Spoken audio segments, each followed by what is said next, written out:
Damon Bruce here, and welcome to the NBA on 2K Sports. Friday Hoops Fest coming up next. It's the Utah Jazz going up against the Los Angeles Lakers. And with the game about to get underway, let's head to Kevin, Clark, and Steve, who are courtside at Staples Center.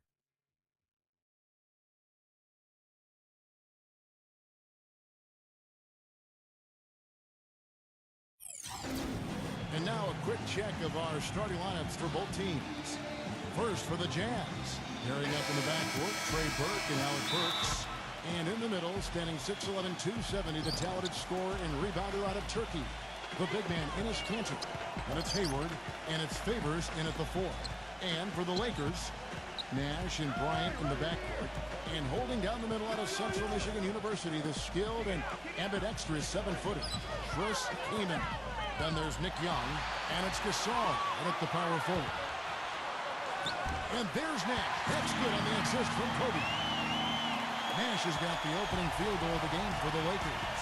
You know, last season, a lot of folks had the Lakers picked as the super team in the West, the team that would maybe challenge Miami and LeBron, but from the start, it just never was a cohesive group and really had one of the most disappointing seasons in the Lakers' history.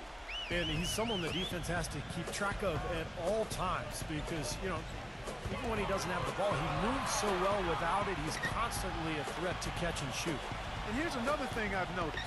You know, sometimes at the defensive end, he'll come out of nowhere to make a play on the ball, blocking a shot from behind when the shooter had no idea he was there. Clark, as you said, the Lakers had a lot of lofty expectations put on them, but you never know what's going to happen when a team is put together. And Steve, they just couldn't reach that bar that was set so high. Yeah, the expectations were so high, Kevin, but injury issues cost them all season long. Nash, Howard, Al, and of course Kobe with the Achilles at the end of the year. And that unit only started 7 games all season together, so they never really were able to develop any chemistry. Now Kobe following Alec Burks' three-point attempt. Gasol passes to Young. And they're going to count the bucket and send him to the line. It could be a three-point play. You know, something we're seeing less and less of these days, that little finger roll. Jordan Hill, he's checked in for Chris Kaman. Well, really a promising young roster for the Utah Jazz team, guys. A lot of blue-chip talent there. I think in a couple of years, this team has a chance to be one of the best in the West. Now, here's Burke. Young with the steal. He lobs it up, and out of bounds as the Jazz gain possession. That's a poor possession. You just give away the ball with a sloppy pass. A different look for Utah. Andres Biedrins is checked in for Enes Kanter. Jeremy Evans comes in for Gordon Hayward. And it's Rush in for Alec Burks. Now here's Lucas.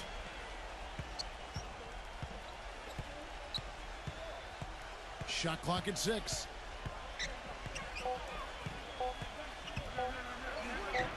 That's good. Lucas has got his first points of the game. And you got to give this Utah front office a lot of credit. You're right, Clark. They've only missed the playoffs 5 times in the last 30 seasons. Steve, that is a remarkable run.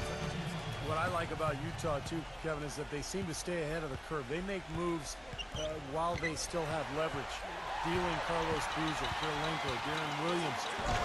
So they've done a good job of getting value, getting assets, and continuing to look ahead. Well, this is how you completely rattle an opponent's rip.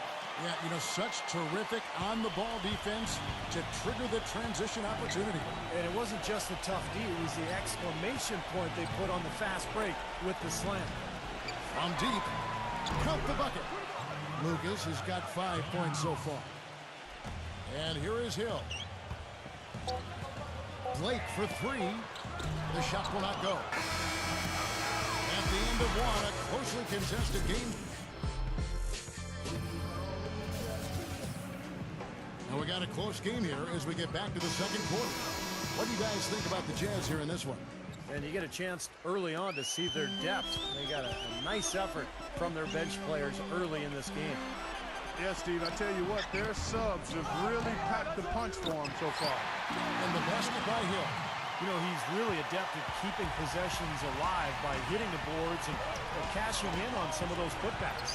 And one more thing to point out about him is what a rugged player he is, how hard he works every game, and he's always back. Now let's go to Doris Burke. Doris? Hey, Kevin. Jordan Marmar is back in the NBA after playing last season in Turkey. He's making about a third of what he could earn overseas, but he said, quote, "This is the only situation I would have taken a minimum deal with. I miss my family, I miss being home, and ultimately, I miss being a Laker." He's an LA native, won 2 titles in purple and gold, and guys, it's good to be back. Yeah, he is a winner. No doubt about that. Thank you, Doris. You know, you look at the flex offense that Utah utilizes, and it requires that players, one, be versatile and multi-skilled, but also that they have good basketball IQs. You need to be able to screen and read defenses effectively, and that's not easy, but it's certainly a good way to play if you've got the right people. A different look for Utah. Enes Kanter's checked in for Jeremy Evans. Hayward comes in for Marvin Williams. And Alec Burks subbed in for Brandon Rush. Now, here's Burks. The rebound by Kobe Bryant. And Clark, back to that flex offense you were talking about. Some players come into the league with the bad habit of standing around when they don't have the ball. Steve, that's not going to cut it in the flex. No, it keeps you moving. It keeps the ball going. A lot of screening and cutting. It's a great offense, and it's difficult to cover. But I like what you said. It teaches the young players how to play as well. Burke kicks to Burks. He passes to Burke. The Jazz working the ball around now. The shot's good from Kanter. Gotta love the teardrop. Just put it right over the defender. In low to Hill. That's good. And it's Kobe with the assist. And that's now 6 points for Hill. Just seems like they're finding an open lane to the hoop every time down. It's 5 buckets in a row for them in the paint. Yeah, on the flip side, Steve, the defenders have to show more fight on the interior. 55 seconds left here in the second. Hayward dishes to Kanter. Another shot, and he lays it up and in. Kanter's got 4 points in the quarter. It looks like he's finding his touch now because the shots are starting to fall. And Kobe, here we go.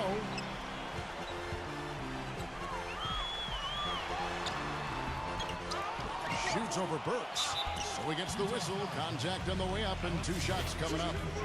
Well, guys, with Kobe, it's all about the ability to create his own shot wherever and whenever he wants. And he does it with a combination of size, speed, and tremendous footwork. Yeah, Steve, but it doesn't end there. I mean, even if you do manage to stick with him and get a hand in his face, it really doesn't matter. Hands just don't seem to bother him at all. His concentration level and confidence at such a high mark. Once he gets it going, there's really no slowing him down. Now, here's Burks. No scoring yet from him, but that's likely to change. Outside, Kobe trying to go for an alley-oop, but excellent defense and anticipation there to stop it. Burke, no luck. Close game as we wrap up the second quarter. Lakers ahead. Now, presented by Sprint. And it's time to break down the first half of action. I hope you're having a great... The Sprint Halftime Report, presented by Sprint. Welcome back to the Staples Center, and above it, downtown Los Angeles in the distance. Well, you look at the Lakers' struggles last season. I think it surprised most of us. You know, some of it was injuries. Part of it was just a lack of production off the bench. Then there was the inconsistency of the coaching and just the number of different people who were on that bench. So, difficult season for the Lakers. He squares up and sinks it. Kobe's got the first points to start out the third quarter for the Lakers. That's just run-of-the-mill for him. A typical day at the office. He's one of the more skilled offensive players out there. And keeping us updated from the sideline, let's swing it over to Doris Burke for an update. Hi, Doris. Gentlemen, a talented young front court duo for the Jazz in Derek Favors and Enes Kanter. This summer, they worked out with Jazz legend Karl Malone, one of the all-time great power forwards in NBA history. Whether it was positioning and a technical trick or just the mental aspects of taking on a strong role, guys, you couldn't ask for a better teacher. No question he can help. Thanks, Doris. An indication there of why the scoreboard looks like it does. Very passive defense. But the finish was anything but passive. No, he hammered that down, Clark. Superb above the rim action. Nash comes with the double team. Nash and wrestling for it there, but no one has possession. We'll have a jump ball. And you look at the struggles of the Lakers bench last season when injury struck. They didn't have the players really to fill that void. Yes. You know, Kevin, I think for the Lakers, the bold strokes for the star players have been impressive, but it's the fine details of finding undervalued role players. That's where they've been lacking. Once injuries happen, that was thrown into sharp relief. And really, even when healthy, to win a title, you can't just have a great starting five. We know that. You need another 4 or 5 players you can count on to give you quality minutes. And the foul on Alec Burks. That'll be his second foul of the game. And, you know, these calls can be some of the toughest in the game for the officials. It all happened so fast, but I really think that was the right call. The defender was not really set in that situation. And Utah making a change here. Evans is checked in. Well, Kobe's never been shy about shooting. You know, a lot of people would argue that he gets maybe a little too shot happy sometimes, but you want a guy who's dominant. You want a guy who's not afraid, who's going to fail and just come right back and fire away the next time. Some big points there. I mean, they got him on a nice play to get the ball right to the bucket. That's what they're looking for down the stretch, Clark. More of the same. Get it inside. Clark, I'm guessing that wasn't the plan for the D on that trip. And I'm agreeing with you there. Once they opened the lane up for him, that was a little emphasis on that finish. Take what the defense gives you and then just power it home, right? Why not? And when you talk about Kobe's role offensively for the Lakers, it's worth mentioning last season was one of his most efficient scoring the basketball. It really was, and you consider the turmoil that surrounded the Lakers all season. It was remarkable that Kobe was as even-keeled as he was, stayed focused, and start to finish, he delivered the type of all-star performance that he always does. Very impressive. Burke, he's checked in for Brandon Rush. A nice shot by Gasol. That's a clean look they gave him there, fellas, and he drains those. Lucas, the pass to Evans. Doubled by Blake. Evans kicks to Lucas. Guarded by Blake. Evans dishes to Lucas. Second shot opportunity, and it's Evans getting it to go. Evans has got his first bucket in this one. That rebound and the follow kind of typify what he's all about. Just gritty, determined play. Now Blake. Outside, Kobe. Here's the three. The shot is off. The third quarter comes to a close. Lakers lead by 4. Welcome back, folks. Thank you for tuning in to the NBA on 2K Sports as we get set to get going once again. Hey, during the break, players getting a chance to refuel and hydrate with some Gatorade as there is more basketball in store. And the breakdown here, guys, the hustle stats for the Lakers. Boy, their hounding, harassing effort at the defensive end, very impressive. And they forced quite a few turnovers as a result. And the other thing they're doing, Clark, is scoring a lot of points off turnovers, forcing mistakes and cashing in. Lucas kicks to Burke. Kobe with the steal. Here's Farmar. Goes straight to the defender for the dunk. Draws the foul. He'll go to the line. It's going to go on Trey Burke. Textbook example there of how to use defense to create offense. Yeah, beautiful transition play after the steal all the way to the basket. Wasted no time going from defense to offense. Yeah, it feels like they're starting to pick up the intensity as the game itself starts to get a little more tight and close. Now here's Burke. Kicks to Hayward. Just 5 to shoot. The 15-footer, good.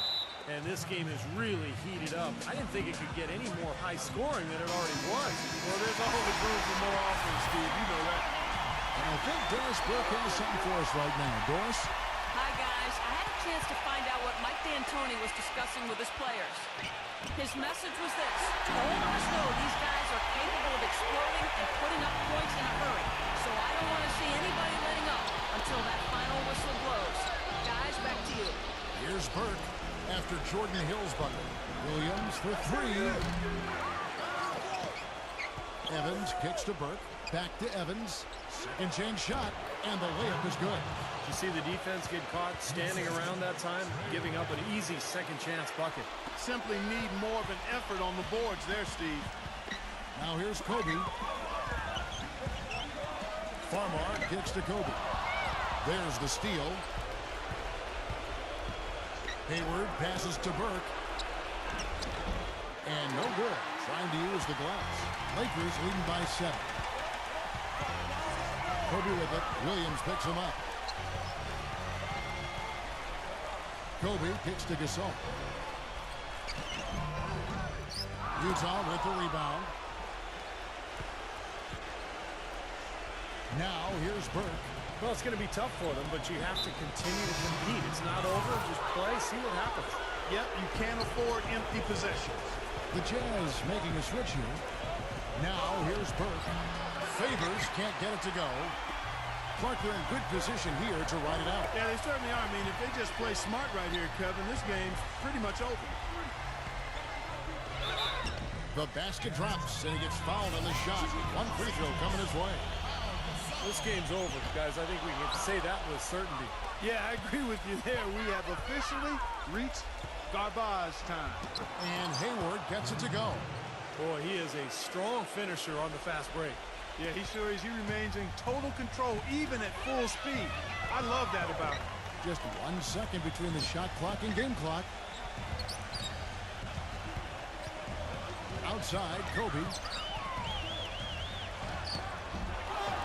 Favors against Gasol. Gets to the rim for 2 with the T all over him. He got a great read of where that miss was going, and that allowed him to be the first guy to it and get the putback. Burke off target. And so the Lakers take the win. They came, they saw, they conquered. Hey, Kevin, to me, any win